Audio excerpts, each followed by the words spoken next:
Hi, Josh Alickman, the sports rabbi. We're in Haifa today. I'm at Amutat Yad Ezer Lechaver, and I'm with Phillip Adams, who is a volunteer here at the facility.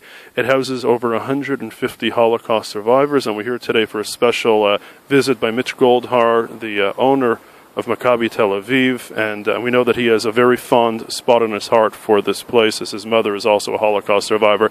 Phillip, could you tell me a little bit about the facility that you have over here?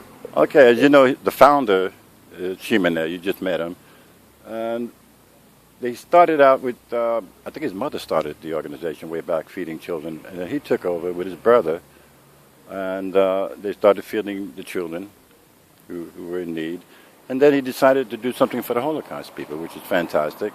And about 6 years ago, he bought property here, and he started renovating with, donations, and it houses about 150, like you said, Holocaust survivors who live under the poverty level, actually. And it's a wonderful facility. We have volunteers mostly, and we feed them. We have medical, dental, and we take them out on trips sometimes with volunteers. We're going to go on one Friday. And it's interesting. We have people come here to visit, to listen to testimonies, which they really enjoy. Okay? They want to, let out, the things that happened to them in the Holocaust. And then there are some we don't want to talk about it at all. But in general, it's called a warm house because it also helps the people in the community. What other facilities are there here? There's a museum, and there's also a social club, I understand. What other type of facilities do you have here? Okay, when you go down to the social club, when we go down, it'll speak for itself. We have a gym. We have a beautiful setup. We have kitchen for entertainment, piano. And whenever we have guests that come over, we have food. It's a beautiful place. You get a chance to take some nice pictures of it. And that wasn't completed until last summer. It took a while for them to do that with donations. And then they had to add an elevator. And that took about 6 months. Because even after we opened the club, they couldn't get down there. Because, most of them are handicapped.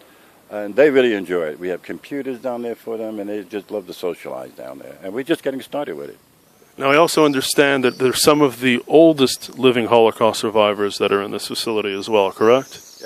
The oldest, I believe, is 98. You'll have to check that out again, 98. And most of them in their 90s. And you got to remember, too, these are children also of Holocaust, who they lost their parents and family. It's really sad stories they got here. And you'll get a chance to walk around and talk to them.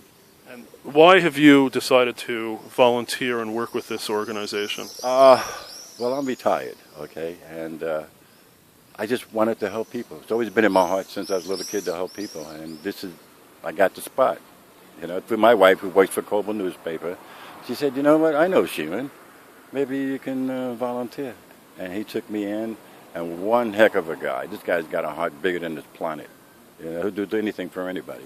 If anybody would like to learn more about this wonderful facility, Amutat, the nonprofit of Yad Ezer Lechaver, where can they find out more information? Okay, you can go to, I do the English website, okay, which is Yad Ezer Lechaver Fellowship. They can find out there, and through there they can go into the website. And today there are other people around that can really inform you on a lot of things that I can't inform you on. Terrific. I want to thank you very much for your time. Well, you're very welcome. Okay, and have a good evening downstairs. Thank you.